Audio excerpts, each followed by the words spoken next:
Good afternoon. Good afternoon. Sorry for the delay. You know, every time when we meet technology in our life, we expect something that we did not want. But since we are God's people, always we wait, as we wait on God's command on doing good news. And I'm not going to make a sermon, a prayers. And I want to say thank you to all of you, especially thank you to the Diocese of New Hampshire, thank you, Bishop, for calling us at St. Paul and said, we want this happen at St. Paul, and thank you.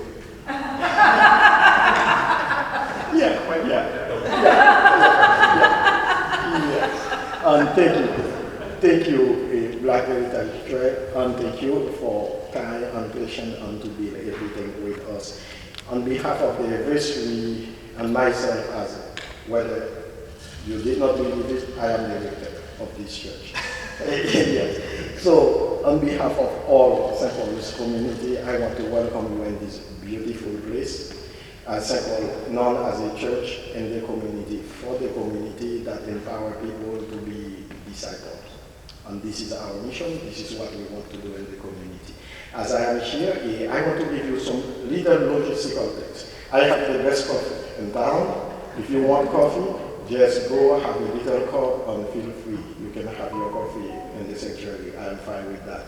And other things also, while you're sitting, if you want to go to the bathroom, if you go down there, there is a bathroom at the bottom of the stair. Or if you go this way, you will find one of us in the hallway. We'll tell you where the bathroom are. And after this conversation and the hospitality together with Black Heritage Church, they got some goodies for you at the parish hall where you can do. Now let me welcome the bishop, and you can give us some idea about why you come here. You asked me to do that. Give us your idea, Bishop. I'm going to be very, very brief. Thank you, Jean-Baptiste. It's been wonderful to have Jean-Baptiste join the clergy of New Hampshire. It's now been a year and a half, over a year and a half, so thank you. Jerry Ann and I have been friends since we both served on the board of the New Hampshire Charitable Foundation, which were good times, and that allowed me to get to meet her and to learn of the mission of the New Hampshire Black Heritage Trail. And the Diocese of New Hampshire has been doing our best to become partners with their mission, which we just totally, fully endorse as part of God's mission of reconciliation and healing. So thank you. I welcome you here. I'm delighted you're both here. And I'm going to just pass it over to you. Thank you. Thank you, Reverend Bob. And thank you to the community for having us here. We are really excited and grateful for this opportunity to partner with the Episcopal Diocese of New Hampshire. We've started these conversations over 8 years ago, and being in community, creating space to talk in depth, learning more about race, inclusion, diversity, learning more about each other. I think it's the mission of the diocese as well. So it was just a natural partnership for us, and we really look forward to the opportunities of really developing more and creating more space for these community dialogues, because we believe it's through these dialogues, through understanding each other, through these in-depth conversations, that we can create these bridges, not only of reconciliation, but of understanding, of learning, and really seeing human in all of us, understanding in that experience. So on behalf of the Black Heritage Trail of New Hampshire, I thank you for joining us for these important conversations. I thank a couple of my board members for showing up, for being here, and really supporting the work that we do. Today's conversation, Things They Carry, an African Philosophy on War, Surviving Enslavement and Citizenship, is part of a 6-part series that we started in Portsmouth in February. And it was inspired by Sun Tzu's The Art of War. The series itself is called The Art of War, Conflict in the African American Philosophy. And we wanted to really look at, most of African American history starts with a story of enslavement. But we wanted to know what were the things that the African and the enslaved carried with them to allow them to survive, to allow them to live well, I'll just say survive, but to do more than survive in a real cruel system. And so we wanted to start where the story began in Africa and look at what were the thought patterns, what was the cosmology, what was the spirituality that allowed the enslaved to survive. And so this series, this conversation we have today, was the start of that series at Portsmouth, and it continues today with two of the presenters who were there for a little bit more in-depth conversation. So we are happy, excited to have with us Tony Vandermeer from the African Studies Department of the University of Massachusetts in Boston. And I've known Tony for a long time. Colin Baba, as I studied with him for a while. And then Akia Devaris Gomez, Director of the Center for Black History at the Newport Historical Society. And you're going to be really amazed by the depth of knowledge that both these two people bring. They've really immersed themselves in the studies of Native spirituality, not just African, but more, and what that means. So they will examine how African spirituality and communal frameworks cultivated resilience, resistance, and hope, empowering the enslaved to draw on their inner strength and the system and challenge the system of dehumanization. They'll also look at how African philosophies of war and cosmology enabled the enslaved to endure and confront the trauma of enslavement. Through a deep and informed dialogue, they'll explore all of these with us. And we hope that after the presentation, once we open up to the conversation, that you'll join in the conversation, that you'll engage fully in this, that we can all learn together from each other and see where it goes. So without much ado, we'll start our conversation, and I invite I never know what to call you from these spaces. Dr. Tony Vandermeer to come up. Thank you. And Dr. Akia Devaris.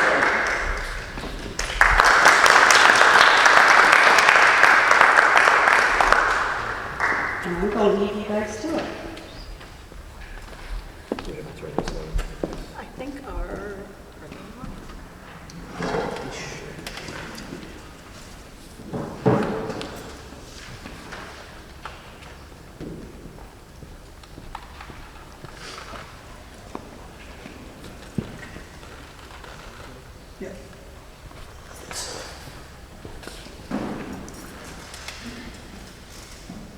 So I think, if I'm remembering correctly, we do a 10-minute presentation, and then, so I might need that back, right, for my slides.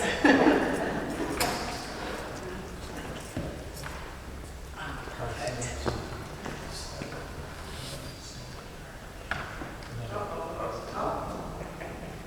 Is that enough?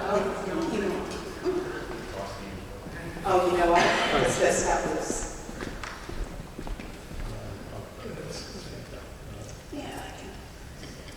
I feel like we're all family here. It's kind of informal. I can sit with this on my lap and talk to you.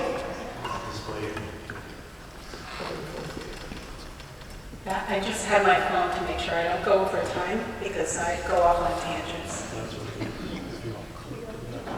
Okay, so I can. Great. It's not on the screen yet, just give us 1 minute. Sure. Thank you.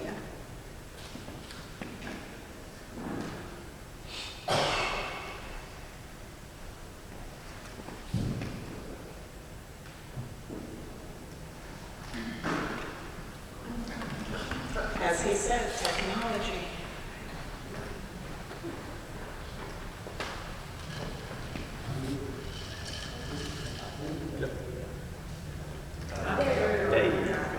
Right, should I leave it there and use the clicker so that we don't risk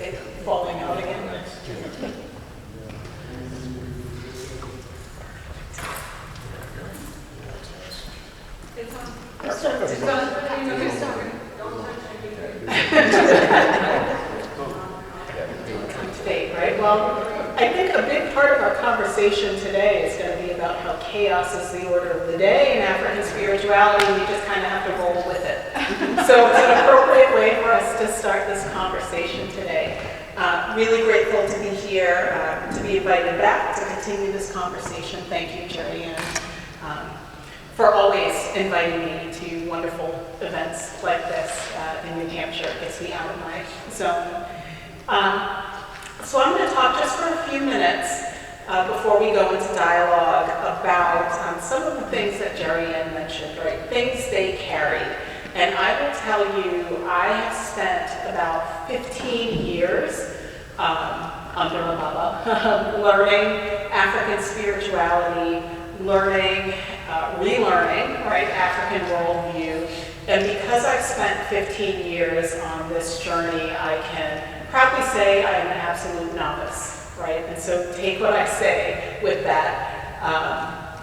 It is a lifelong process. As someone who has been removed from the continent, it's a lot of relearning and repositioning myself and recapturing a worldview that was taken from my ancestors. And so I want to look specifically at a particular soldier that I've been dealing with in my work in Newport, Rhode Island. And a couple of things guide my work. I'm going to tell you this soldier's story, a little bit of information we have about it. But my guiding principles are these two quotes, right? One, when we think about African worldview, African descended worldview, the first thing I think of is creative adaptation, right? You can only navigate the world based on what you know, and when you have new things thrown at you, you have to put them in the framework of your existing worldview so that they make sense to you, right? And so a scholar who wrote a book I highly recommend called Saltwater Slavery, Stephanie Smallwood, is quoted as saying, "Only through the capacity and willingness to invent and experiment, to grow and change the cultural tools carried in memory and create new ones to meet the demands of the new world, could Africans hope to remain recognizable to themselves as human beings in a system that held so much of their humanity in callous and calculated disregard." And the second quote is this, because a lot of my work focuses on the fact that here in New England, we do not have practices like Hoodoo, Santeria, Candomblé, that are these obvious manifestations of African spirituality. And so I think for a long time, even through the present, right, the assumption has been that enslaved Africans converted to Christianity and abandoned their African spirituality. And I'm going to show you some proof that that's absolutely not true. But even when conversion does occur, conversion rarely entails the complete abandonment of former belief systems, nor does it imply a total embrace of new spiritual theologies. The new belief system is understood largely through the context of the old. And so we're dealing with novelty and resonance, right? The resonance, holding on to the old belief systems, because that's how the world has always made sense to you.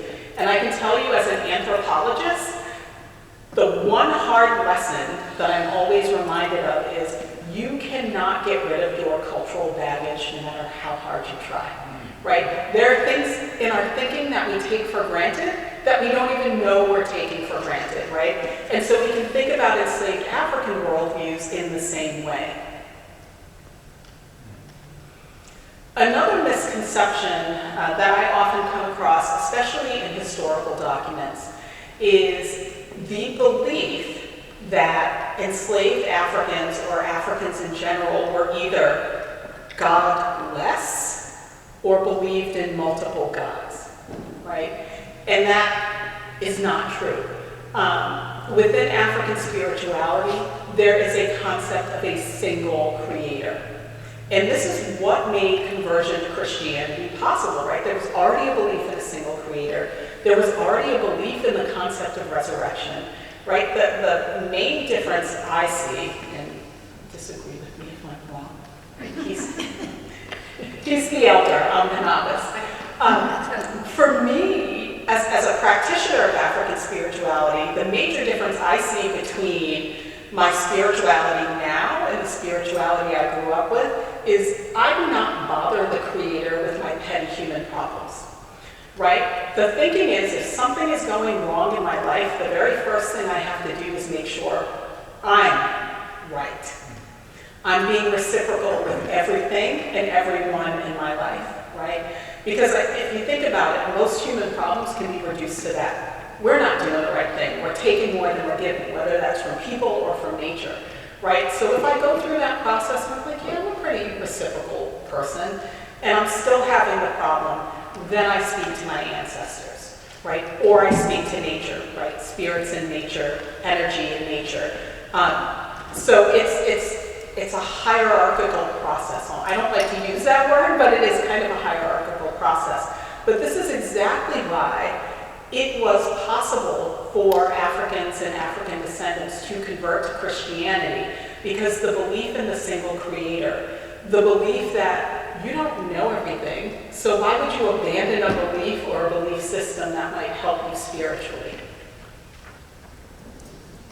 So now I'll get to the soldier story. Really, really boring historical document. This is the 1774 census, the first so-called federal census that was taken here before we were actually the United States. This man, that circle, John Wanton, this household that's on the census is actually the household where my Center for Black History is going to be located. It's going to open next year on Juneteenth. John Wanton, we know, was an enslaver. And we know that because if you look at this 1774 census, there is one male that's indigenous under the age of 16 living in the house, and there are 2 black males over the age of 16 that were living in the house.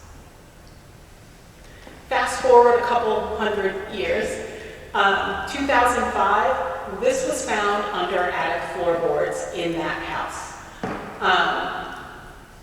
And fortunately, it was discovered by someone who knew it wasn't a rat's nest, it wasn't garbage, that they were looking at something amazing. This is a bundle. We call it an Nkisi bundle, though that word is very specific to the Congo. You see these bundles all over sub-Saharan Africa. You see these bundles all over southern plantations, right? Buried under thresholds, people would keep them under the bed. And they have many different names, but they serve similar purposes wherever you see them. This is the only one of these bundles that has ever been discovered in New England. And so that's what I meant when I said I know it's absolutely not true that enslaved Africans became Christian and abandoned their African worldview and their African spirituality, because we have tangible evidence of that spirituality here. Everything that you're seeing there serves a spiritual purpose, though keeping in mind creative adaptation, I don't know that it's the exact same purpose that you would have seen, right, across the Atlantic in Africa. But significantly, well, let me not get ahead of myself. The reason that we're calling it an Nkisi bundle is if you've ever seen a figure like this is, again, goes by many different names, and you see them throughout sub-Saharan Africa. But in Kikongo, this is an Nkisi. It comes from the Kikongo word kinsa, which means to take care, and Nkisi translates to something that does something. This is an object or a belonging that you can use to focus prayer, that you can use to make promises, and what breathes life into your prayer or that promise is striking the Nkisi with a nail. But if you look very closely, a lot of the elements that you see in that bundle, from the cowrie shell, right? Some enslaved person in Newport managed to get hold of a cowrie shell from Africa. The nails, the pins, the seed, the broken glass, the beads, these are all spiritually significant. And so someone in the attic of this household held on to that belief system and utilized this bundle. And we don't know exactly how, right? But it at least allows us to ask really good questions about spirituality and identity within the household. And we know that this bundle dates to the period of that 1774 census because the blue and white fabric that was used to make the bundle dates to the latter half of the 18th century. And those were the last 3 people enslaved in the household, so we know it belonged to one of them, or all of them. And I mentioned the blue and white fabric. The thing that kind of gives me chills about the fact that this bundle was in blue and white fabric is you see blue and white fabric throughout the diaspora among enslaved people who continued Yoruba practice, Vodou practice, right? Really symbolic. And so this is an image actually from Brazil of enslaved market women. And you see that one of them actually has a bundle around her belt. But the fabric that both women are using to wrap their children is blue and white. The other thing that's really significant about this image, if you think about creative adaptation, if you look around the woman on the right, around her neck, she's got a, I don't even know what it's called. I should know, since I use this all the time. Yeah. But it has within it text, Islamic text. So at the same time, you have these enslaved women in Brazil that are Catholic, practicing Catholics, that are also practicing Islam, that are also practicing Yoruba spirituality, right? And so back to the soldier's story, right? So John Lawton in 1775, who was a Quaker, by the way, and so should not have been enslaving people, should have been an abolitionist, but Newport Quakers in particular, many of them were enslavers and actively engaged in the transatlantic slave trade. But the Society of Friends every once in a while sent out this notice, sort of putting every person in the Society of Friends that enslaved people, kind of putting them on blast and saying, and you still own slaves, and you still own slaves. And so the society said to John Lawton in May of 1775, we've warned you, and you're not heeding our advice. We're going to pick this up in our next meeting. So magically, in September of 1775, right after the next meeting, John Lawton says, I'm going to treat people as I would like to be treated. And so I'm going to name it my slave, Cardardo. So now we have a name of someone who was in that household in the late 1700s. I do manumit, release, and discharge the said Negro man from the state of slavery. Nice, right? But then he says, but for quite some time, Cardardo has taken to excessive liquor. So I am going to remain his legal guardian. And so you can't help but wonder, was that John Lawton's way of doing what the Society of Friends told him to do and manumit the man he enslaved, but still maintain that free labor by remaining Cardardo's guardian, right? That might be the cynic in me. Maybe he was a great guy and Cardardo really did have issues with alcohol, which would have been illegal at the time. But he remains his guardian. And so why am I including all of this in the soldier's story? Because in 1777, we see Cardardo listed with a black regiment fighting in the Revolutionary War. And my mind immediately goes to, he did that to get away from John Lawton, right? But you have Cardardo, who was living in the attic space, who may have been the person who had the bundle, right, subscribing to that worldview, or if it was the other man of African descent that had the bundle, he was absolutely teaching Cardardo about African spirituality. And so again, the knowledge of these things, I don't have lots of answers that I can give you in this presentation, but I have really good questions that come out of this, right? And so what elements of African worldview and warriorhood or personhood or manhood did Cardardo bring into war, having that grounding in African spirituality? How do these perspectives shape his freedom-making during enslavement and beyond, right? How would you have grappled with being enslaved within your African worldview? How did he utilize this worldview within Christianity? I mean, one of my favorite stories to tell, and I have an exhibit right now where the Kissy is there. And when I talk about how African spirituality and Christianity aren't so contradictory, I talk about, or I imagine, right, Cardardo and others in that household being enslaved, looking at Jesus nailed to a cross and saying, that's powerful, the Kissy, right? Because of that, the nails breathing life into your prayer. So how was he able to adapt his worldview into Christianity? And then how do African descended people removed from the continent carry these worldviews today? Ooh, and I'm way over my time, so let me hurry up, because I'm only supposed to talk for 10 minutes. So I will tell you a quick story about holding on to African worldview without knowing it. And as a scholar, I find it really frustrating. As a descendant, I find it really empowering. My mother's family is from Cabo Verde, which is about 400 miles off the coast. It's an archipelago about 400 miles off the coast of West Africa.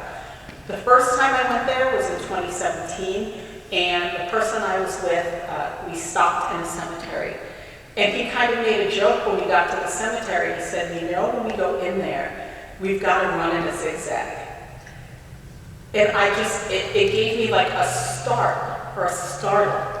Because when I grew up in Newport, my family home was right next to the common cemetery. And we would play in the common cemetery as kids, and we would run in a zigzag. And no one ever told us to do it. It's just, I must have seen older cousins doing it or something. Then when my son was a toddler, I would take my son to the cemetery, and we would run in a zigzag and play in the cemetery. And so I asked my mom about that. And she said she doesn't remember ever being given a reason, but she remembered being a kid, running out of the house, going to play in that same cemetery, and her grandfather saying, run in a zigzag, right? And so I asked the man I was with in Cabo Verde, I said, why? And he said, oh, because if a skeleton is chasing you, right, if a ghost is chasing you, and you hit that turn, all of the bones break.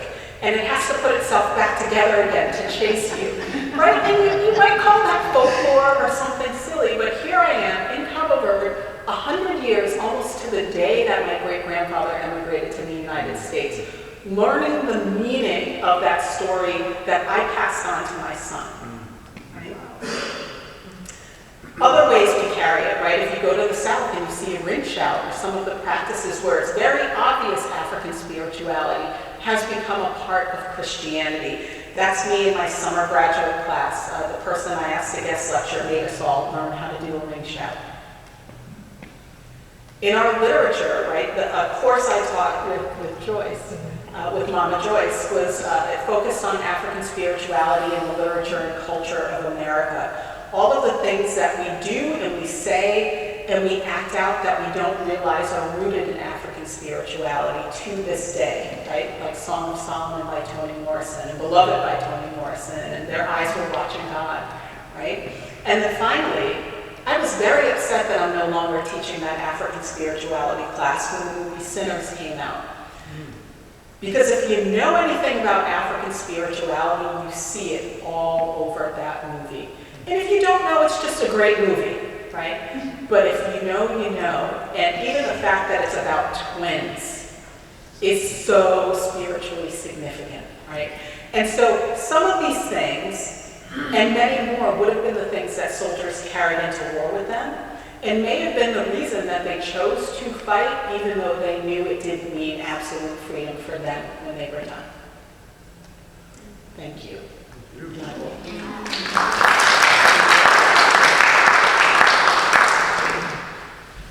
So that was a very interesting presentation, and I was trying to take mental notes, so I'm going to try to go through that. I first want to say that in terms of studying Yoruba cosmology or any kind of cosmology, there's so much to know that no one can know it all. So in many ways, all of us are always novices, right? Because we're always learning, and there's always something to learn. And when you stop learning, then you're probably not on Earth anymore. So there are a number of things that I as you were showing, just kept coming to me and so forth. So let me start with what you excavated, what you found in terms of your research, in terms of the blue and white patch and the cowrie shell and so forth. So different. Okay, sure. I do that to my students all the time, right? So, because that, okay. So, different, so there are different systems of spiritual practice from various ethnic groups, you know. And, you know, I happen to study Yoruba, I study some of Congo cosmology as well. I've met and had good conversations with him, if you knew who Fukiao was. He was from the Congo. He worked with Patrice Lumumba. Yes. Yeah, right. And, you know, he was in Boston for a while and was working in a prison library. He wanted to try to work at UMass, but they didn't let him come. So, but that, and I'm just in terms of, just as a point of trying to reinforce your point. So I'm going to go in my pocket, and I'm going to carry what I always carry around me, which is, you know, whenever you come to meet with a Ifa priest or a Babalao, you know, many of them would have this, right? And so in that, besides the icons in which I would divine with, right, I'm just going to show you 2 items, right?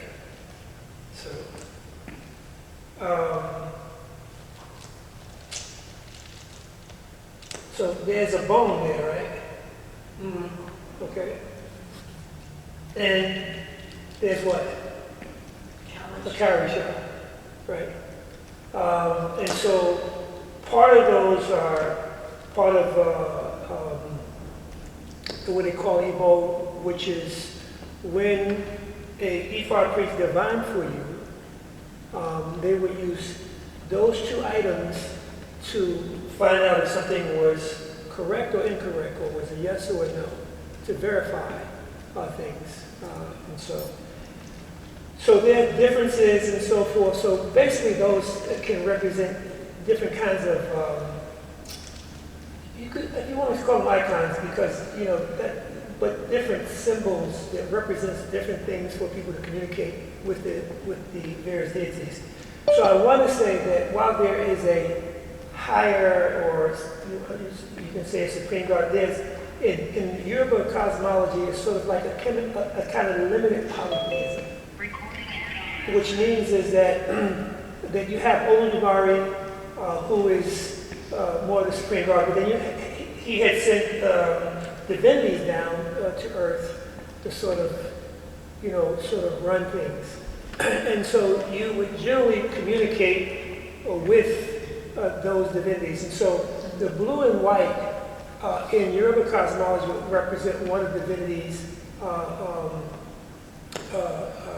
It depends on who, how they would pronounce it, which is, I'm just trying to get the different, because there's one in Cuban pronunciation and the Nigerian pronunciation, and they might say Yemanja or Imaja or whatever.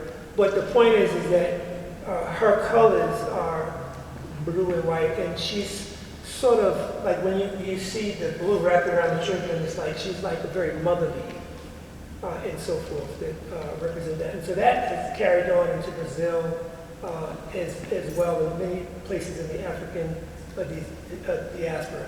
And so various divinities have different colors, bead colors, and iconography, and so forth, right? And so, but there are some similarities in different systems. And so even in the Congo,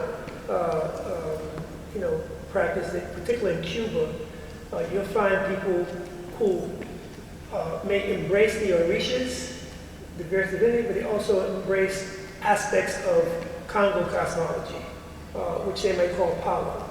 And they have different divinities that are associated with, similar to some of the Yoruba divinities, okay? And this might have been part of when they brought various people from different ethnic groups or whatever, and they got together, they began to share that system and so forth. There was, I was trying to, really pull back what you were sort of saying. The immersion, the rain shop, for example. So my father is from Suriname, and my mother is Geechee Gullah, from Charleston, South Carolina. When I first went to Suriname, I had the opportunity to participate in the rain shop, But there's a book by Sterling Stuckey called Slave Culture, in which he talks about that. But he talks about it in the context of how bringing the different peoples together, did it create a culture within itself. And so he calls it the foundation of, kind of African American nationalism, so to speak, right, around that. But you're looking at what they brought with them, and Malcolm X used to say this. He said, if you take a puppy and you put them in the oven, they're not a biscuit, right? They're still a puppy. So if you take Africans out of Africa and what they believe, that that's not lost, and that the African system has been more oral, tradition, and so they pass those stories down, through centuries, and there's a system to it, and so as an Ifa priest, that's been like oral. So you would apprentice yourself to a priest, and that besides learning the rituals, they would teach you those particular stories and those particular chants, and then you would you would respond to those. So I think it was Occupy. Was it Occupy when they would be out in the street and someone would chant, well, I'm saying this, and people say, I'm saying this, and we want to do that. I want you to echo what people are saying. So that was the learning process. So a priest would come in, and after they did the routine and took care of the house and said the rituals, he would start chanting. It's like he would say, O Tagba, and he said, O Tagba, Ariragba, Ariragba, okay, say they did the sorry so-and-so, okay, Biddy the sorry so-and-so. And so they would learn it through repetition and memory. And then they would break that down. But those stories was based on the Africans' observations of nature and other phenomena and things around them, and made meaning of those. And so those stories were based on various kinds of metaphors and symbols, right, in which you would begin to get deeper meanings and philosophy and ethics, right, that help guide people in terms of having a successful journey in life, right? But they had other conceptual understandings, for example, Ori, which is one's internal spiritual head, right? And that is responsible for making decisions whether one would be successful or not successful, despite what the divinities would do for you.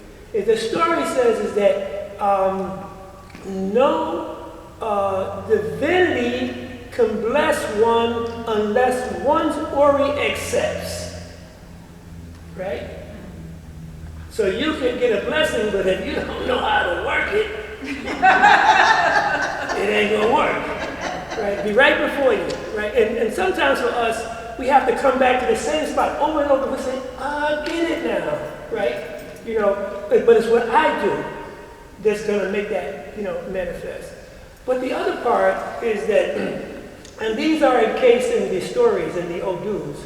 And so the structure of that literature is based on 256 signatures, and each signatures have a whole list of stories. So particularly within Europe, about 600 to maybe 800, maybe 1,000 different stories to one particular signature, right? And each of them have different orishas that may dominate a particular story or not. And so they say, well, this one came out, and here's the orisha that's governing that. So he says, well, you need to embrace that orisha, whether it was Obatala or Shango or Yemaya or Ogun or Shun or any, of the various 400 plus one divinities, right? And so, and those represents relationship to nature or conceptual pieces like Ori. So it's a deep cosmology. What it takes you a long time to learn and to study and to really understand this deep philosophy. But it's also based on the ethics of what they call Iwa Kwele, which is good character, right? And so it's that simple, right? Of course, the type of colonization and racism distorted African practices and, made it evil and bad and, and those all that kind of nonsense, right? But the African people had a deep philosophical and ethical system, right? But the other part, in Iwapele, you strive to good character. No one has, it's 200 plus good character, but no one has them all, right? So you're striving to maintain that in terms of how you live your life, the things that you actually do. And so I would suggest that part of the training was passed on is that, number one, that worldview is that how do I exist, how do I survive, how do I stay, as James Brown would say, how do I stay on the one? You understand what that's a beat. That's a rhythm. How do I stay on that rhythm? How do I stay on that beat? To exercise Iwapili, exercise good character, right? And how do I stay in harmony with nature or with those divinities in terms of what it is that they represent in terms of that. So it's a complex system. It takes a lot of training, but part of it is that to understand that a Babalawo priest is one who's done that study. And so when someone is going through some issues, whether it was childbirth or relationships or anything happened, they would come to the priest and they would divine for them, right? And he says, well, this divinity is with you. It comes with ide or ibi, meaning blessings or negativity. It doesn't make a difference whether it's blessings or negativity. It is the sacrifices that you make that's going to help you get that blessing and keep that negativity away, right? So, so the idea is that it's also a healing piece, because when you come, you have a problem, and someone offers you and help you to see a solution, you feel a little bit better, right? And then your Ori, because if your Ori believe that's what's happening, then that's the road you're going to do. Even if you feel you're equal, because I know this blessing is there, I'm just trying to get it, right? Right? I know that I'm going to get rid of this negativity because the Orisha is right there with me, right? So it's a deep philosophical and ethical system that's, that still exists. But it's also, it has in it priests who weren't necessarily following that in the way they should follow it. And they call them Agbig Warden, the unfaithful Ifar priests, right? So you have positive, you have negative. So that, so you got to be careful who you're dealing with. I don't care who they are, what they are. Is that what is it that they do? What's their practice, right? And you can tell by their practice, But even Orunmila, who is sort of the divinity of wisdom, right? Who had all the good characters. He had one, at least, we know of one bad character, right? Well, it wasn't he had it, but his wife had it. But when his wife exhibited her bad character, he threw his wife out of the house, right? But because his wife was the one who was always taking care of things for him, speaking up for him, So he was busy, remember, trying to memorize those stories that he learned. And he'd be walking the street, chanting his Ifa and so forth, and the people would come by and say, Orunmila, how you doing? And he's chanting. Orunmila says, hello. He says, hello, right? She took care of the house and everything. But what she used to do was, when the company was there, as opposed to, going out and using the bathroom, she would use it in the middle of the floor. And Orunmila was just so annoyed with her. So annoyed with her. And he said, don't do it. She, they worked it out. So the third time she did it, he kicked her out of the house. So when she was gone, the house fell apart. He would walk in the street chanting, and people would say hello to him, and he wouldn't respond back. He said, what's wrong with that man? He don't speak to you. What's wrong with him? And so then he realized that, he needed her.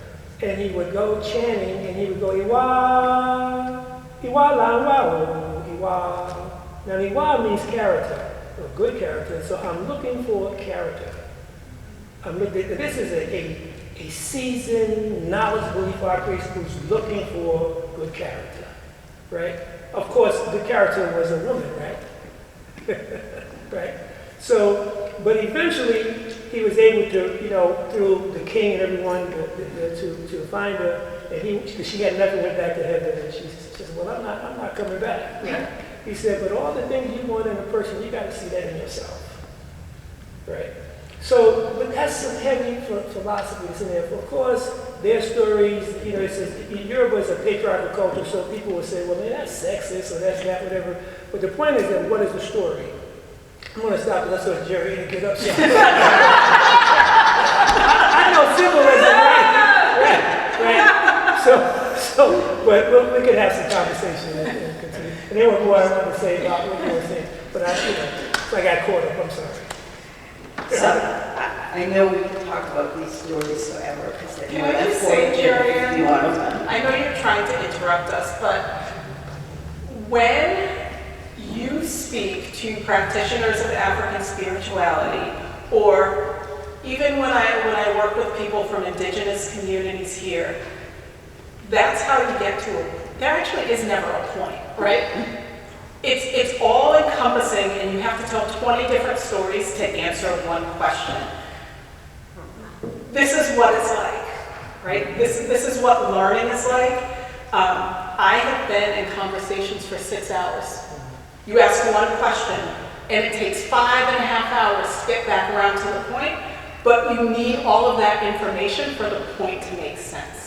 And that's African spirituality and indigenous spirituality worldwide. So I just wanted to point out that you went on long for not long enough, right? But we only have a certain amount of time. I didn't put my tablet on the long one, right? And I was actually smiling at some of the references, and I'm saying, oh my God, these people will not understand anything. Especially, the whole divinity of Africans. But what I wanted to ask is what you started off with. The story that chaos is the order of day, and that the African spirituality believes in chaos. Do you want to just explain some more on that? I can explain a little bit, and then Dr. Vandermeer can really explain it. I'll explain based on my understanding of it, right? So I think one important thing to keep in mind is that within African spirituality, there's no such thing as a timeline. Everything is a cycle. Everything is born, lives, dies, and is reborn.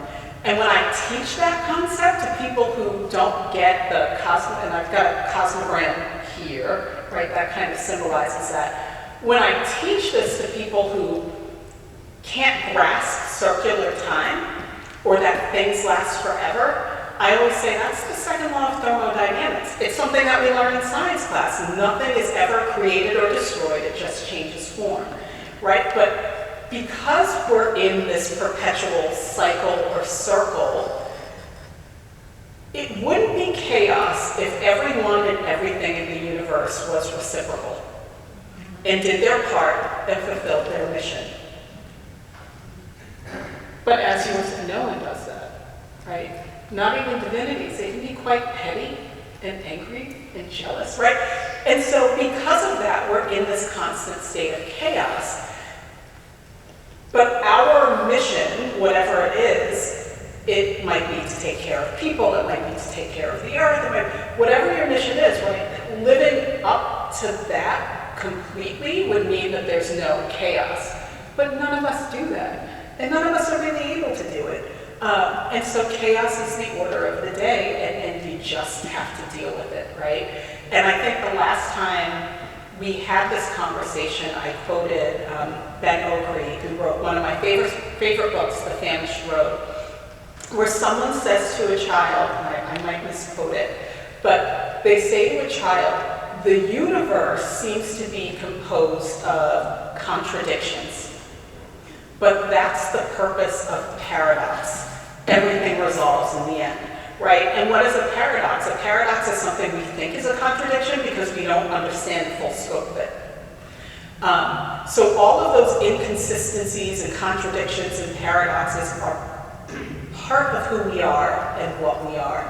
I forget the term, there's a term in Japanese, perfect imperfection, right? That's sort of the goal. So we know it now more than ever, right? But we only feel it that it's now more than ever because we're living in it now, right? The chaos, the contradiction, the anxiety, the anger, the deprivation, right? That's all part of the human process.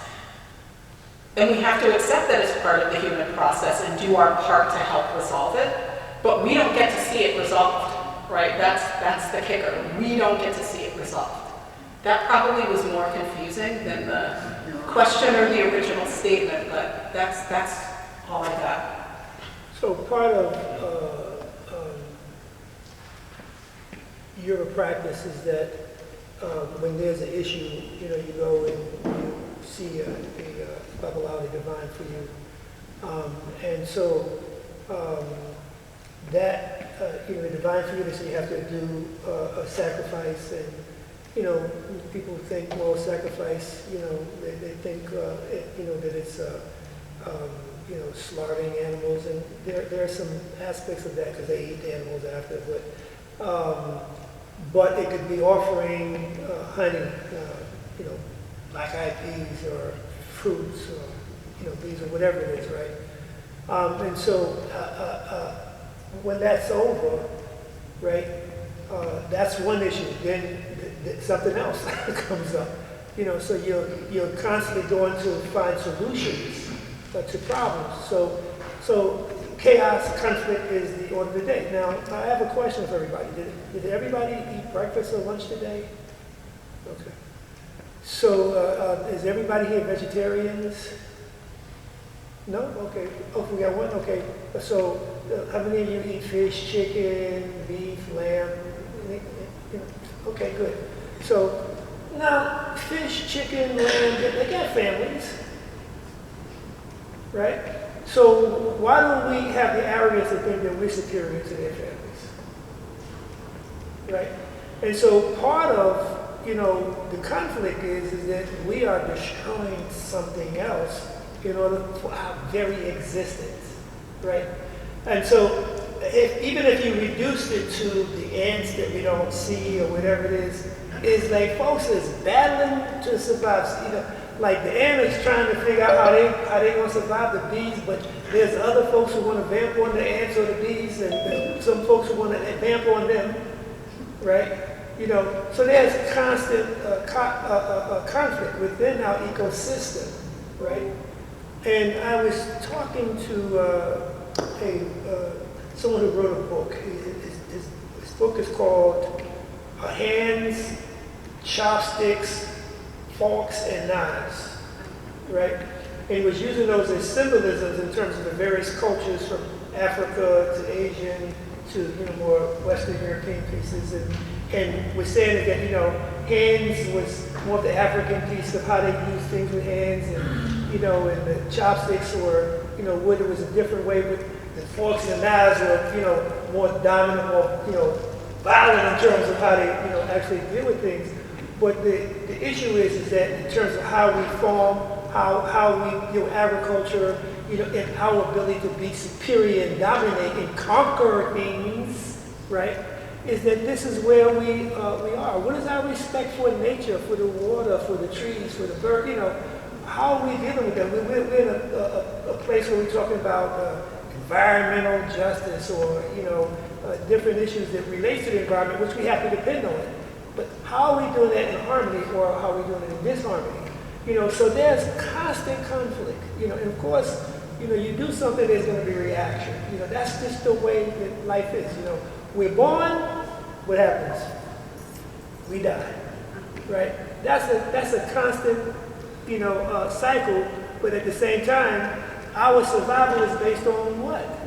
It's not like we're airtarians and so we just breathe and that's that. So it's looking at our relationship with the environment, with the universe, and what we do that takes away something from another being or another existence, you know. So conflict is the order of the day. Chaos is the order of the day because that's what's going. But the issue is how are we solving problems to go deal with the next problem? Because that's the contradictions, you know. And so the contradictions will continue to exist. I mean, something happened as soon as we leave here. Someone's going to find some other problems. Well, this happened, well, that happened. You know, I left my phone at the church, or you know, something happened to my cousin, or whatever it is, or the lights went out, or the president went crazy again, or you know, chaos is the one of the day. But but when we make sacrifice, we try to bring balance, right? And so we're always trying to figure out how to bring balance in our chaotic world. That's life. Does anybody have questions?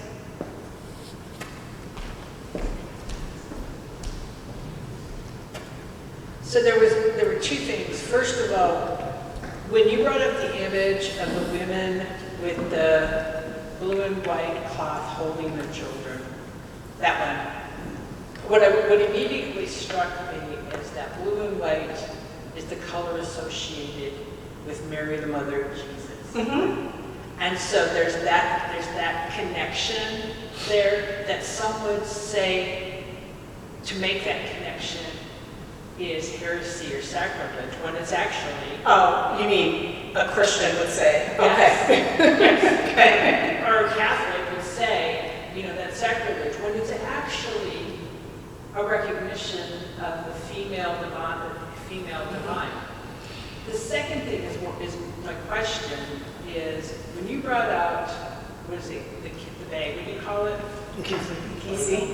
I immediately thought of the Native American medicine bay. Mm-hmm. And so has there been, as an anthropologist, has there been work to figure out where these connections can be made between African culture and American indigenous cultures? I'll go backwards, and not to toot my own horn, but Jerry Ann and I just, over the last several years, worked on a project doing just that. Before I took the role at the Black History Center, I was at Mystic Seaport Museum, and my last exhibition there dealt with Black and Indigenous maritime histories, which I'm sure everyone was expecting to be an exhibit on whaling. But we went back thousands and thousands and thousands of years to say we already had maritime cultures before there was even an America. But then also using the exhibit as an opportunity to say there are so many similarities in worldview that of course people running away from slavery went to indigenous communities because there was common ground there. So yeah, absolutely. And one of the things I love, we do have the Congo cosmogram in the exhibition, and people will come in and they'll say, oh, that's just like a Hopi medicine wheel. Or, oh, this is Chinese traditional medicine. So that sort of global indigeneity, right, is really, we're really tapping into something with some of the stories we're telling there. And then, yes, Mother Mary, right? I was thinking, as Dr. Vandermeer was speaking about divinities, that, you know, I grew up Catholic and we had divinities too. We had messengers that spoke to God on our behalf too, right? So this is not common practice within Christianity. And the other thing, if you're thinking about alignment, right, between African spirituality and Christianity, and you're seeing Mother Mary in blue, and she's the holiest of holy women, and she's the mother of us all. That's Yamaya, right? The color blue, right? That's Yamaya. Or Mami Wata, or what, you know, there are multiple names throughout the diaspora.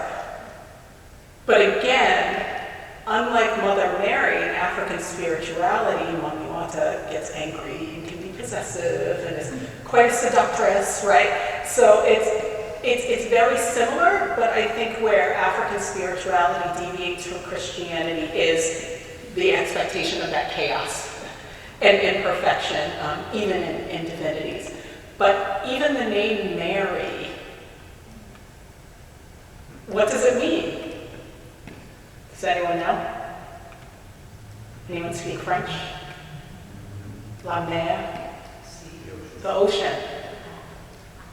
And Mami Wata is often depicted as a mermaid, right? It's the mother of the ocean and the mother of the fishes, right? So all of these parallels were going on in the African mind as people were converting to Christianity or being introduced to Christianity.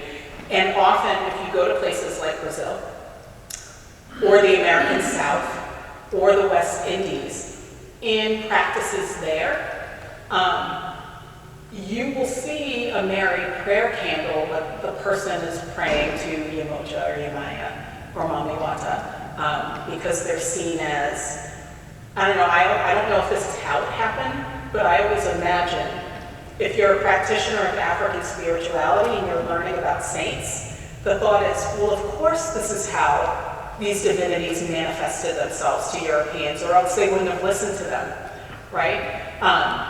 Yeah, and I'll stop there. So it gets even more complex. Before I go there, so you have Yemanja, which represents, the sort of white and blue. So, but in the Yoruba indigenous piece is that she is considered a river divinity. But in the regular, the Ocho Centenarial Cuban system, is that she represents the ocean. And then also there's Olokun. And so depending on, whether you're Benin or whatever, they would see it as almost being a male, but in the Yoruba literature it's a female divinity. And so Olokun is one of the most expansive, one of the most powerful water divinities this are. But Oshun is also a river divinity, but Oshun is one of the divinities that was sent down with the other 16 male divinities by Olodumare. And so what happened was they came back to report to Olodumare about what's happening. Says, it don't look too good, right? Right? And he said, well, what happened? He said, didn't I sit over with you? He says, yeah. He said, you're not included. So until you include her into what you do, things not gonna work for you, right? So, but because she's a major aspect, and there's a article by Wanda Admiral called A Bag of Wisdom. You can look it up on the internet. And so it speaks to that because within the basic Orisha divination system, you use one line of marks. It's like 16 different marks, but in the Ifa complex, it's 256. So it's one line here, one line there, right? And through those, 4 marks or those 8 marks all together, it makes a combination of 256, right? Some math, some computer stuff in there, right? Right. To tell you, but the question that what I want to come back to is this: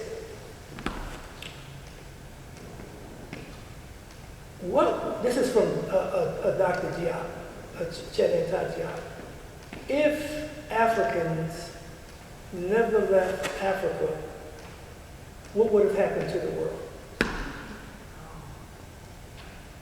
It would have never been populated. So what we have to ask, and this goes to the question of colonization, the formulation of whiteness, is who are we? And where do we come from? And where do those ideas come from? Right? Where these different systems of languages and practices come from, right? Because we can excavate something in, some place here, but let's go back when they start excavating those bones all around the world, right? And where does it point to in terms of the origins of humanity? And why we don't know that, right? And so how do we know, this is an epistemological question, how do we know what we know, right? Right? And so this is very important. So Diop says is that it starts in Africa very clearly, right? And so another part I want to say, I don't know if nobody throw the popcorn at me. Black people treat Jesus like an Orisha. Right? Like you go to some black churches and you go to Africa and say, well, what's going on here? Right? The way they worship, praising and dancing and singing and so forth. Whereas in some of the other more European-centered pieces, it's like you got Darius and it's sort of calm.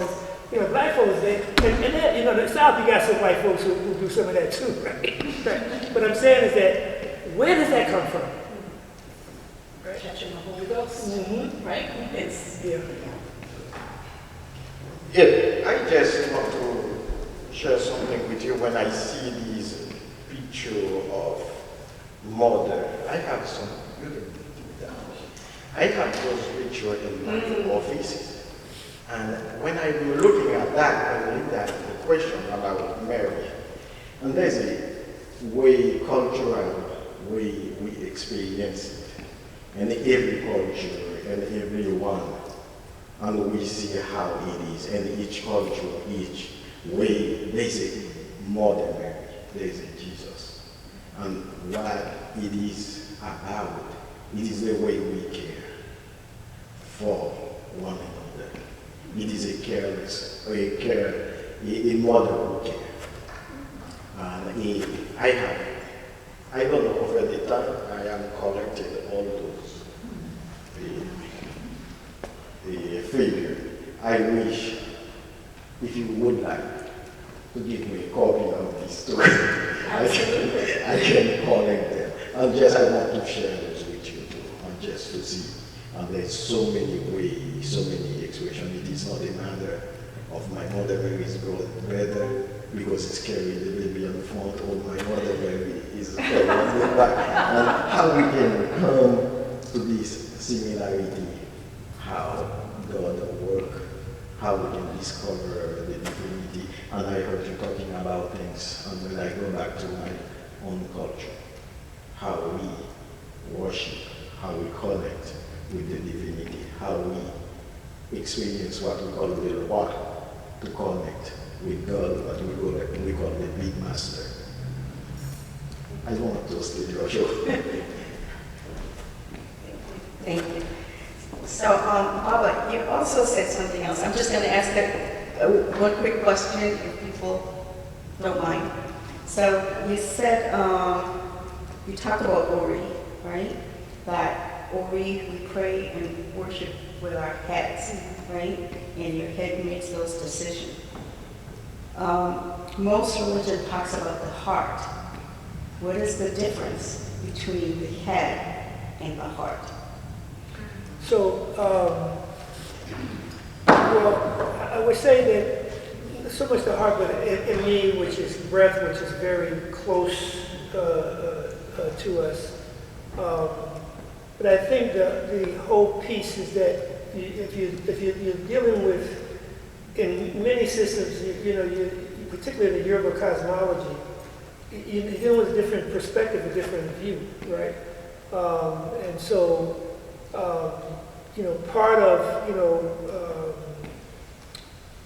so I would say that I would just say Emmy more so than breath, because there's certain times that, that when you do things, you might touch the floor and you might touch your chest and so forth. But it was Oludumare, so according to the cosmology, it was Obatala who was the creative one, right? So you had Obatala and Ogun because, Ogun, like when you talk about the soldiers and so forth, that's Ogun. Ogun is like the kind of iron, the warrior type of person.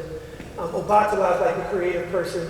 And so Obatala was sent on a journey with the 16 divinities. And so, he sort of sculpted human beings, but it was through the bones of Ogun. But then Oludumare put breath, right? And of course, that starts to deal with the heartbeat and so forth. So that's what I could bring to that conversation. But Ori is our internal spiritual head. It's a question of we make the decisions. We choose our own destiny, right? And when we mean destiny, we choose our own potential, right? And so either we believe that we could do it or we don't believe we can do it, right? And so if you believe, then you're going to do it. If you don't believe, you're going to sit down and watch Netflix all day, around that. But if you believe you can, even when you fall down, you say, yeah, but I know I could do it. I know it's going to happen. You see around that. But it's to your point earlier about the stories in the oral tradition is that it's about the divinities also having conflict amongst themselves, and so maybe a jealous. And so they tell the story for you to learn about that, right? Because then we says, and you did this and you did that. So the Orishas did this, and you start, oh dang, you start looking at yourself. You're able to reflect on that, in ways.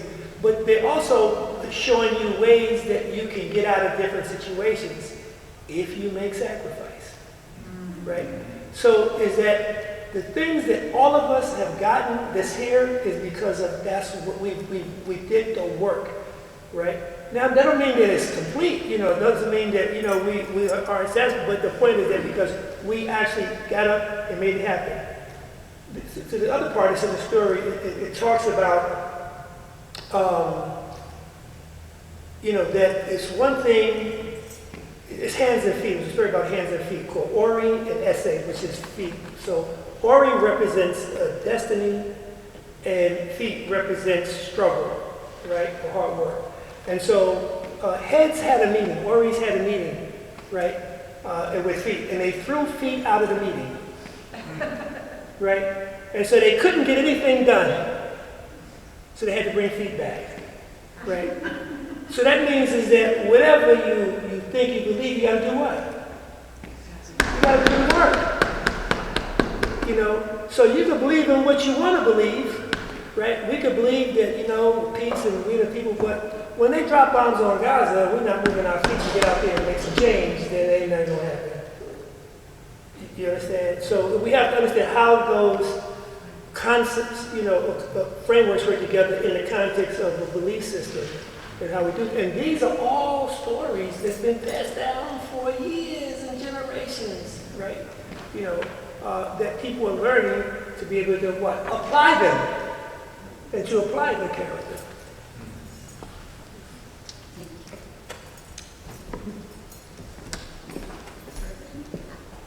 Well, I think this is relevant, but it's a little bit off. During the late 60s, early 70s, it seemed like the Black Power movement, a lot of black authors, Muhammad Ali, people we knew about, were looking for the true African religion, which was Islam. I guess I'm just wondering today, from what you were telling, is there kind of a movement among Black Americans today going back to these spiritual roots that you're talking about? And is that whole movement toward Islam, how does that fit? That's a much more modern thing, I know, but I'm just wondering, working with people, you said we're kind of trying to study the spiritual thing. Is it kind of a movement right now, or how does that fit with modern day stuff? Yeah. I don't know that it's a movement. I guess it depends on how you define movement, but I can tell you this. When I was growing up, so this is 70s and 80s, the last thing I would have gone home and told my family was that I was a practitioner of African spirituality. And there's a whole story behind that, right? But I think the shift that we're seeing now is we're no longer rejecting. Because for hundreds and hundreds and hundreds of years, we have been told that's why you were enslaved, you were heathenish and backward. And I won't even tell you the first time I went to West Africa, I had students with me and we went to a temple. And the only students of mine that would not go into the temple were my Black students. Because all of their parents told them, do not get involved with that. They sent their children to go and learn about their African roots, but probably the most important part, they were being told, don't get involved in that, right? And so what I see now, and maybe it's because of popular culture and movies like Sinners and that notion that this is heathenish or devilish has been dismantled to a large degree. I see, again, I wouldn't necessarily call it a movement, but more of an embracing of that history, that identity, and that it's not heathenish, and that it's not devilish, and that it's the spirituality of our ancestors, so it should be honored whether you practice it or not, right? Because but for them and but for that spirituality, we wouldn't be here. So I don't know that answers your question. I don't know if you see it as a movement. No, I think Your use of the word embrace. I think so.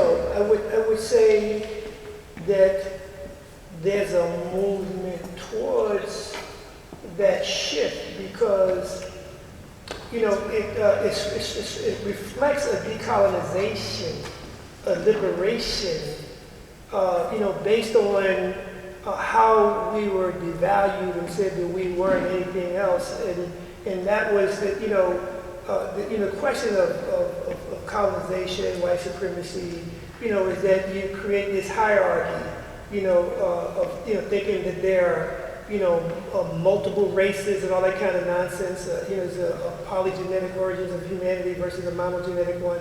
You know, and so this is what African people have been subjected to, and how they've been spread into the diaspora to believe in white supremacy and forget about who you are.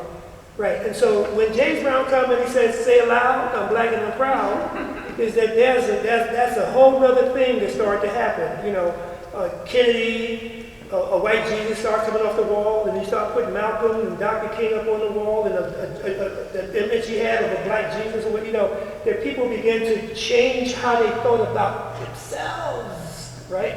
And so, looking at the 60s, that the issue is true that you had Muslims that were brought, you know, here that was maintaining that. So it was different, you know, systems that people were dealing with. The question is that how do we begin to get people to, if you believe in this religious belief system, what role does it play in the common good of us all, right? So how are we creating that unity around the different belief systems? You know, I don't know if any of you seen Kingdom of Heaven at all. Anybody? Kingdom of Heaven, about the Crusades? Please watch that film. That film speaks to the moment now about Gaza, you know, and what's going on, and, you know, with the Muslims and folks trying to take Jerusalem and so forth. It's you know, but the point is that at one point they was living in harmony, they was living, you know, together. But what created those differences, right? And so yes, you know, different people do things differently, but what are the things that we do together that we have that level of harmony? So in the civil rights movement, there was a more radicalization of that movement, you know, and Islam played a role in it, even though it was very conservative, right? But it was through the Black Power movement that began to raise the question of self-determination and sovereignty, right? Versus trying to get black people to assimilate. Because remember, this system is the one that says to the Supreme Court that black people had no rights, that white people were bound to respect. And in fact, that's still in play.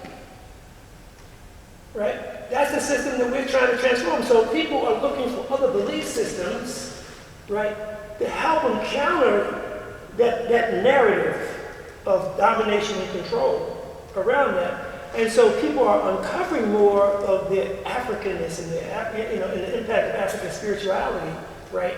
And so, whereas in the 60s, you know, besides Christianity, there was a shift to Islam, but there were many people who began to shift. Because remember, even when Malcolm X began to shift, he went to Africa and he was welcomed by the Europeans.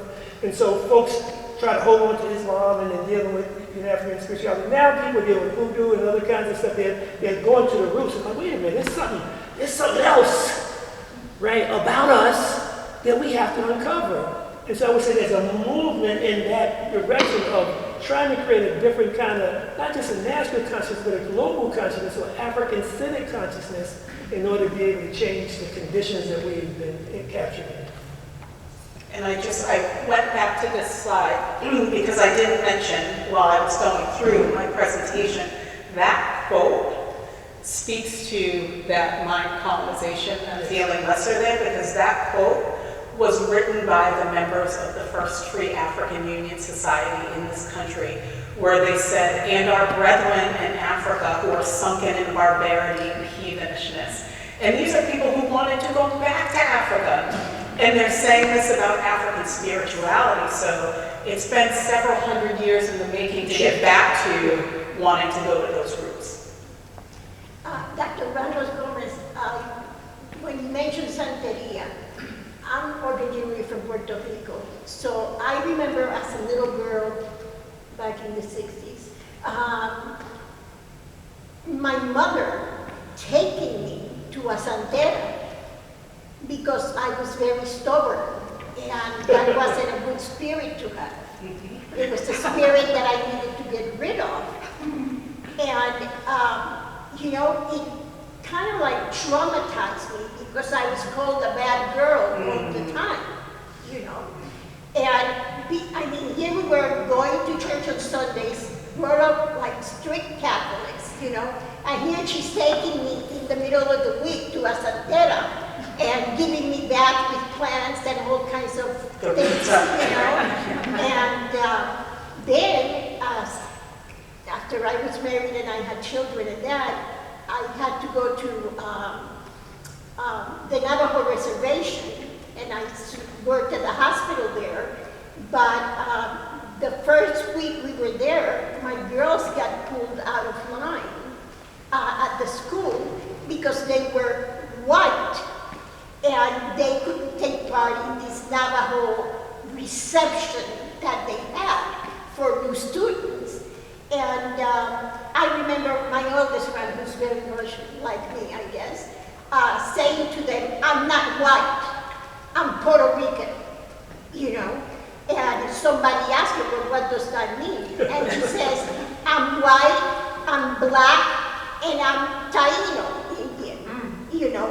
So don't say that I'm white, you know. And even if I was white, who are you to say I cannot be part of your community, you know? And then another story after that was we were invited to a co-worker's son's wedding, and him as a white man was marrying a Hopi girl. And the wedding took place in this beautiful Hogan and everything, but it was like they had to turn towards the Hopi culture, you know, and it was just an amazing learning experience, you know. And I remember my grandmother, who was the love of my life. As a little girl, she always in her pocket, she had like a kissy bag. And inside of that kissy bag, she had her tobacco. Yes. And she would pull it out and she would break a piece of tobacco and It's medicine. chew it and spit it out and all that kind of stuff. So I just wanted you to know that I got, when you said that, it was like my heart, you know. Pennsylvania. Yeah. It's hard to say. Yeah. You know, my mother-in-law was from Colombia, and you know, she used to say she was Spanish, but she wasn't, right? I mean, she was talking a lot of Spanish, right? And so we were going to an auction one time looking at a house, and so we were trying to bid on the house, and but she, you know, she was a good Catholic woman and so forth, and you know, she knew who I was, of course, and so we were bidding, and she came to me, she says, Mr. Tony, come here.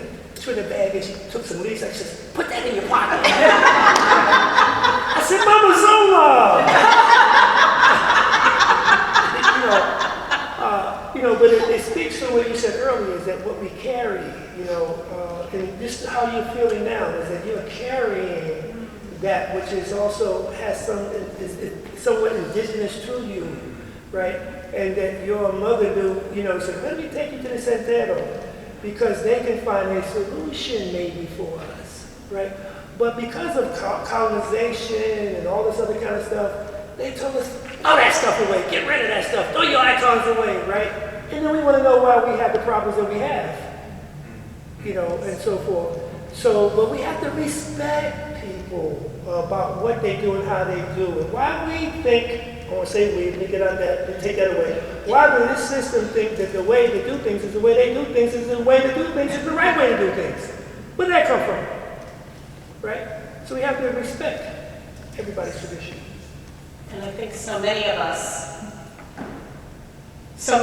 have these stories. I mean, you can see I have a head of hair on me, right? And when I was growing up, my grandmother, who was also very Catholic, whenever she brushed our hair, she would then clean all of the hair out of the brush and burn it. Yes. And would always say, this is the only sanitary way to get rid of hair. And I have this distinct memory of being like 14 or 15, and my mother walking by as she was burning the hair, and my mother whispered, she's afraid of witches. Right?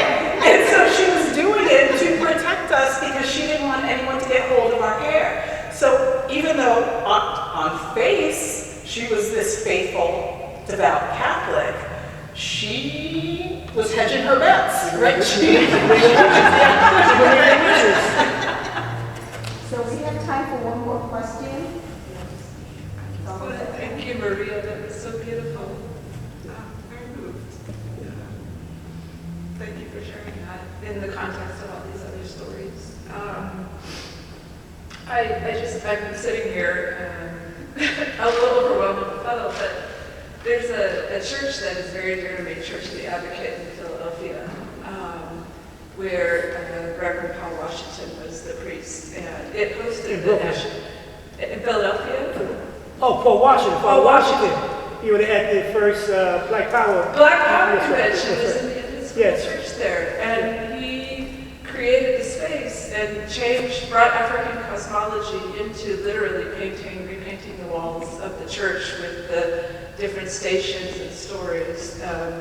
And he said it's to show people you are loved. You're not just loved. You give us our capacity for loving in radical and new ways and welcoming people into this space. And I was just sitting here. Here I am with two powerful, many more, not just two, many sort of changing my sense of this space. Like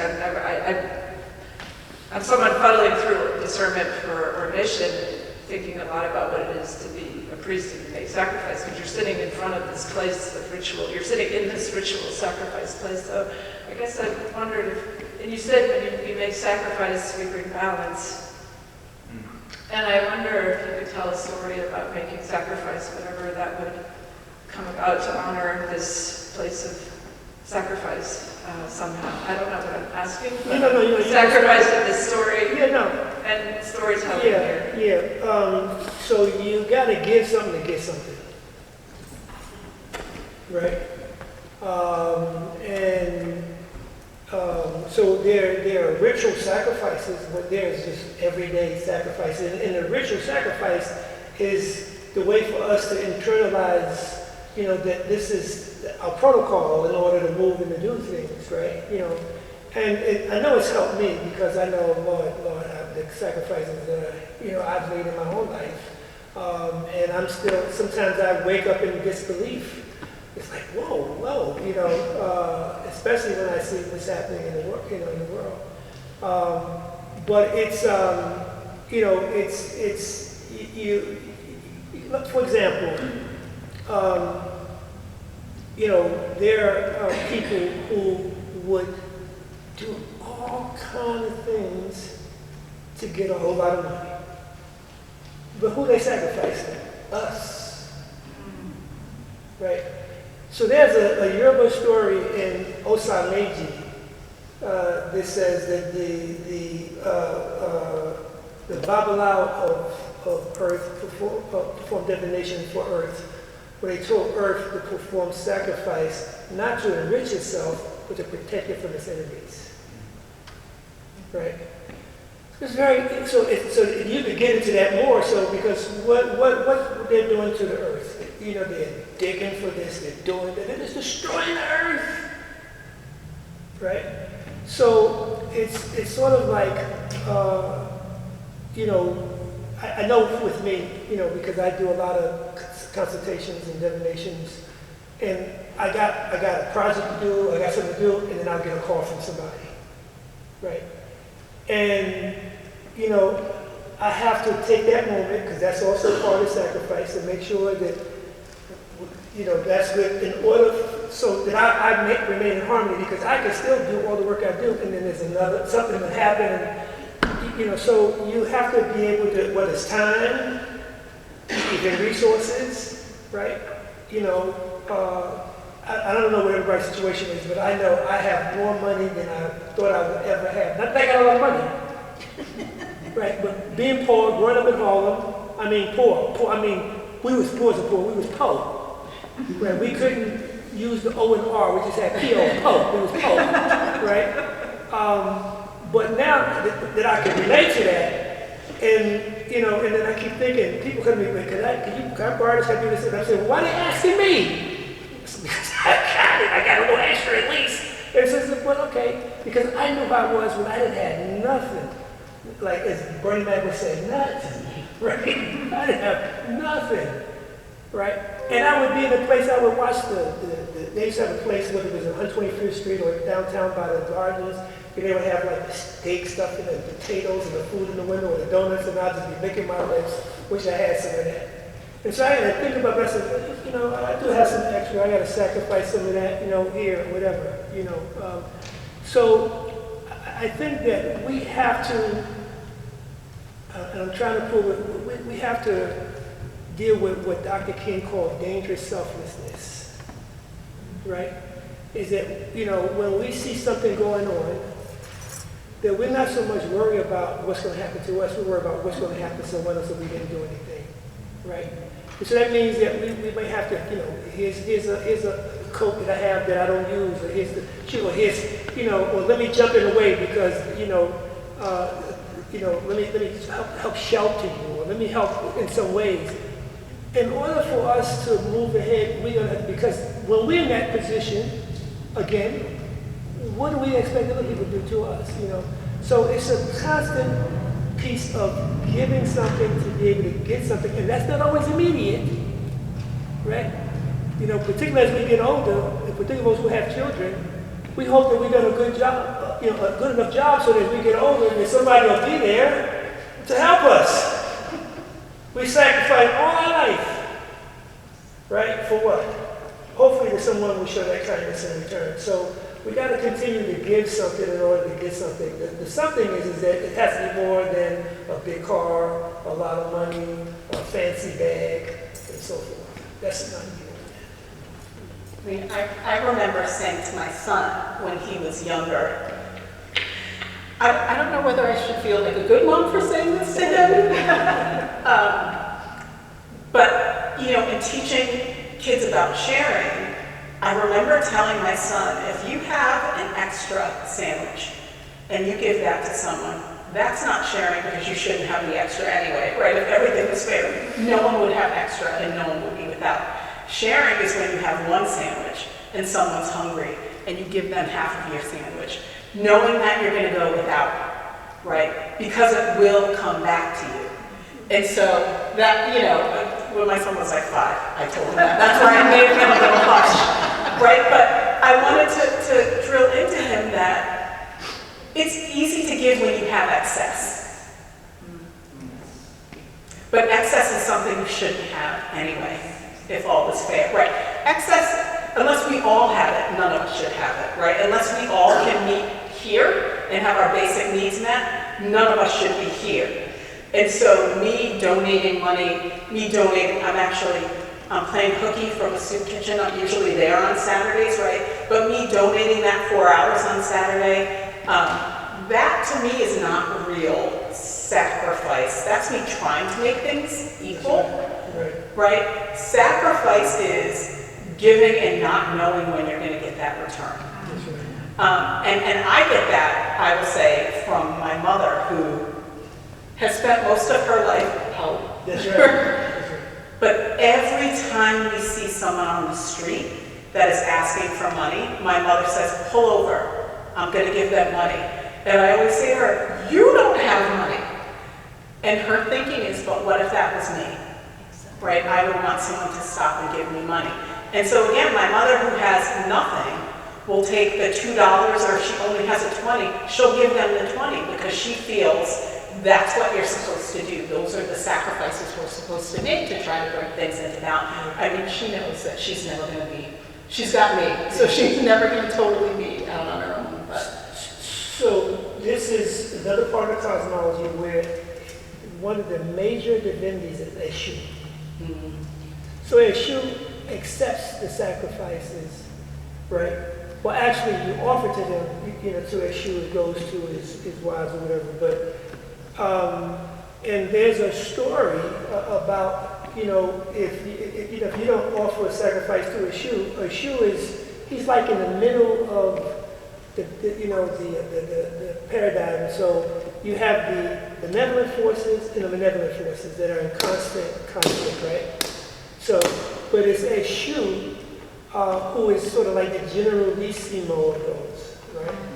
And so when you make sacrifice, he would take it to give it to the benevolent forces, the Orishas, so that they could try to shield you. But if you don't give them anything, and when the malevolent forces, what they call the Ajagun, come after you, and you say, hey, he didn't give me anything. Right? But what happens is that when you do, I'm going to give often, very, very often, right? I've been going since 1921. And I had the opportunity to meet Asada Shakur. Asada Shakur wrote the foreword to our book, State of the Race. And it's a beautiful piece that she wrote with that. So here's a woman who I consider the Barnett Harriet Tubman, despite the fact that the FBI and everybody else said that she murdered a police officer, right? And the ballistics proved that it was anatomically impossible for her to have done so, but they didn't pay attention to that evidence, right? The sacrifice that she made for standing up for her people in the 60s, that she raised in the 60s and the 70s, that she was shot, tortured, captured, and she eventually, through her comrades, broke out of prison and took her to Cuba. And I've had conversations with her and other people, political exiles, and they said, exile is death. You're separated from your families, all kinds of stuff. Even though the Cubans made her safe and protected her, it's just a whole other thing not being with her community. She made that sacrifice for not just the black women, white women, any women, to stand up for humanity. And I have to honor that. But I have to honor the Cuban people who the U.S. has had its knee on its neck since the revolution, and still are making the people suffer, not being able to do banking, can't get medicine, and all that kind of stuff. When I go to Cuba, I would go to a poor person's house, and they would share their coffee or whatever they have with me. They're a person who try to, even the people, the lumpen so-called, who are in the street trying to hustle you, they'll ask you for $1 to buy them a beer, and they'll want to share the beer with you. I said, what kind of stick-up is this? You understand? So their sense of sharing part of what they have, because they knew that if they ain't got it, you got it. Right? You might do likewise, right? And that's coming from the people that this government demonizes, right? So we have to understand, to your point, what it means to be able to give, not the access we have, but the primary of what we have to be able to say, here, right? Knowing that you are in this together. So unfortunately, I know I could listen to these two all day. There's so much more and such a rich culture and stories that we could learn from. But we've run out of time. I'm sure you want to go home and enjoy the rest of your Saturday. But I do want to thank you both for sharing your knowledge, your time with us, and being in conversation. We've learned a lot, and I hope you all did too. And I didn't know if you want to say anything before we close, but I'll let you close with the whole notion of Iwakele. I hope we can all, that's good character, that we can all leave with that notion of developing good character, especially in this time of chaos. It will take all of us being exercising our oris, Yes, our emes, right. our hearts, and action, our feet, Essay. to get things done here. So I'll pass this on. This is a little note I'm going to give on behalf of Micah 6, is a commission of the Diocese of Concord. Micah 6 is a commission that Bishop will perform and invite us to sit down and to reflect on how to do the work of justice, mercy, and work humbly before the Lord. And everything that we have tonight is coming to you by a gift from Micah 6, right? So, as we open this journey, I would like to ask you something. It is not a very nice conversation. We're going home and we separated. I would like to invite you again and to send your request, send your concern about how can we, the Diocese of Concord, we can continue to do this work. As Sean, I don't want to leave without asking you if you want to say anything on behalf of my cousins, because we are the two appointed in that work, and to figure out how can we continue to do this work and to decolonize our way of living, to understand that there is only one way to go to God. Because the reason there is so many wounds in our society is because I am better. The way you are doing it, it is not. Because I don't want to add in what you say about decolonization. Decolonization, when you come to America, it is what you come to do. And the way you are doing this thing, it is not good. You should do it the way we do it. And they took the native, bring them to Spain, say, this is an species we find. And let's go to baptize them and to change their minds. And this is the reason we are like that. Let us work together and to clean our minds, and to embrace one another, and to be a community what we call beloved.